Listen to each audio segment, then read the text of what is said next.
I am here with Shirley and Barry Draper. They are an amazing couple that has a lot of stuff going on. You guys are busy. Yes, Are you not? Yes, we're very busy. Married for, 44 years. which in and of itself would Yes. create a lot of busyness, I would imagine. Yes, It I does was a indeed. child bride, so. Okay, very good, very good. Well, why don't you tell us a little bit about what you've got going on, because I understand you've got a lot of irons in the fire. Yes, I'm a theater director, and I am directing Amazing Grace the musical. It's the story of John Newton, who wrote the hymn that everyone is familiar with. Yes. And it's the story of his life and how he came to write the hymn. Wow. So it's a musical, and we have a lot of talented people in Orlando that are part of it, and we're very excited for this. And we've waited a long time to do it. So Yes. it'll be February of next year. Okay, February of next year. A lot of stuff happening then. So how long has this project been in the works for you two? May I tell that story? Yes, go ahead. Yeah, we took a trip to Washington D.C. back in August of 2019, and being a theater director and a theater enthusiast, we saw the play Amazing Grace the musical was at the Bible Museum in Washington D.C. We came to learn that the musical had been on Broadway, had spent about 8 months on Broadway, then closed down and did a national tour, and then landed at the Pureflix Theater there at the Bible Museum in Washington. Now, Shirley, being a theater director, we both fell in love with the show. Yeah. Being the last performance, that was the very last performance that we saw.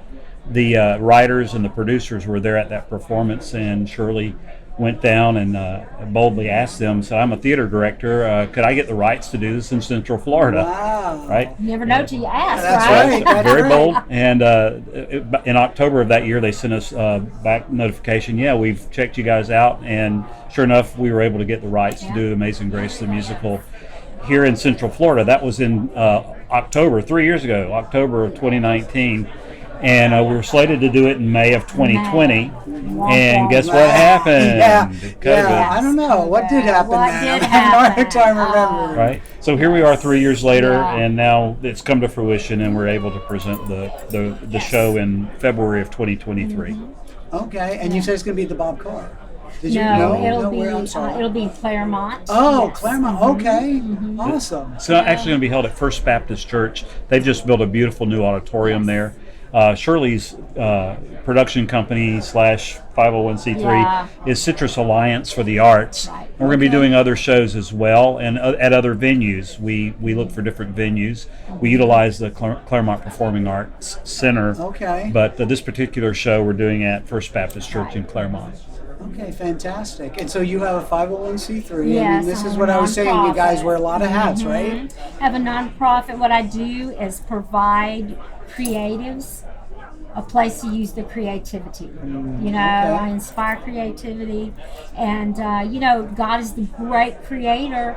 And of course, He gives us a creative. I mean, this is creative, and God gives us those gifts. And if He gives you the vision, He's going to give you the provision. You know, so we just trust in that. And I work with creatives in any way.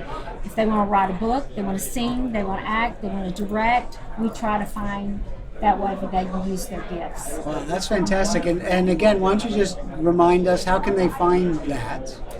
They can find it on our website, the Citrus Alliance for the Arts.com, or they can email me at the Citrus Alliance At Gmail. at gmail.com. Okay. And now, Barry, you've also got some other stuff going on. Well, I do. I'm a businessman. Okay. I spent close to 35 years as a vocational worship pastor, mostly in Baptist churches. When I hit my 50s, after that much of length of time in service, I kind of looked around and I said, you know what, Lord, I have spent all this time serving you. I've really not been able to save a lot of money raising a family and on the salary of a associate pastor. Yeah. So I said, I'm going to volunteer those types of works. And over the last decade or so, I've volunteered in churches using those gifts and talents without pay.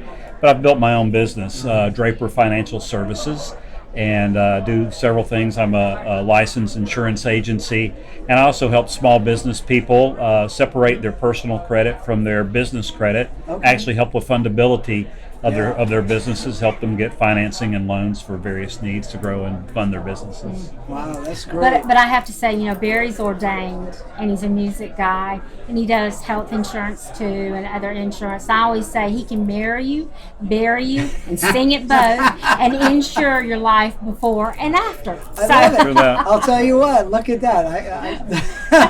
Got all the I's dotted and the T's He's got it all crossed. covered, That's fantastic. and I can help you live life creatively. So there you go. That's the package. I played just as a side note. I played guitar for a while on the worship team at our church too. Yeah. So a little bit of a kindred spirit there. Yeah, I played the radio. So She plays it well. I play it very well. That's just loudly or softly. Well, softly, because when they would hire Barry as the minister, they'd say, "Can you play the piano, or you play the piano?" Because they want two for the price of one. So I'd say, "No, but I played the radio very well." I love it. So listen, obviously a lot going on. Right. All spectrums. Let me ask you a question. So you've been married for a little while Yes. now.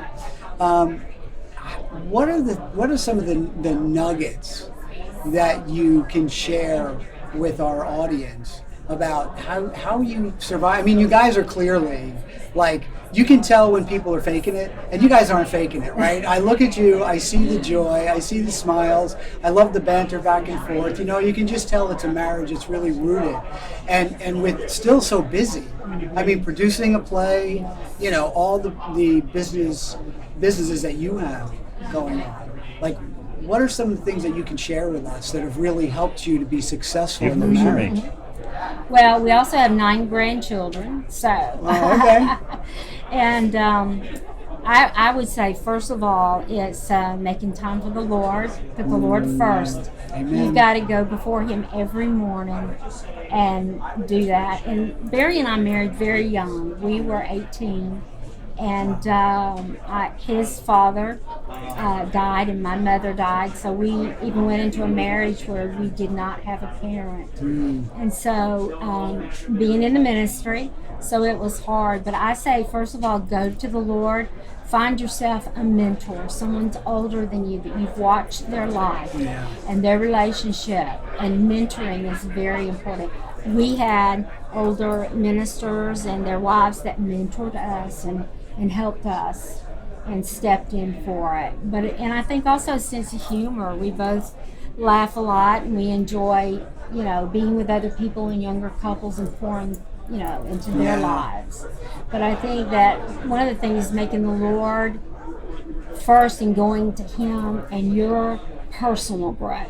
Because if you're not growing and He's not growing, then you're not growing. You're just staying. And you don't want to be a bedside Christian. You want to live. I there's love that. so many people that, especially women, that they view God as their earthly father. So if they've not had a good representation of a father, that's how they view God. Yes. And so you've got to view God in the right perspective, that He's a loving, caring God that cares about you. And so when you have that relationship and that's strong, then that helps the marriage and a partnership. Yeah. Amen. Yeah, and I would like to add too, just to give a nugget out there to some of the guys, is to understand that your wife wants you to love her like Christ loved the church, Amen. right? And the woman is looking for love, and really the man is looking for respect. Yes. So sometimes they can both have really good intentions and miss each other, right? So good. So just lift your wife up, put her on that pedestal. Shirley's nickname is Queenie. It's that for a reason, because she is the queen, and she rules the roost. The man is the authority that has that ultimate authority from God. But put your wife on a pedestal, guys, and give them the love and the respect that they deserve as your wife. Right? Well, thank you so much. That's awesome. I really appreciate you. Tell us one more time, Shirley, about the play, when that's going to be. Yes, where it's that'll gonna be the last 2 weekends in February. The tickets are on sale. You can get them at the website. That's www.citrusallianceforthearts.com. shirleydraper.com. .com. And you can get that, the tickets there. We'd love sponsorships, people partnering with us to bring this wonderful music to Central Fantastic. Florida. Thank you so much. Thank you for taking your time. Thank you for the Thank you. opportunity. Yeah, it's been fantastic. Thank you, Ray. Yeah.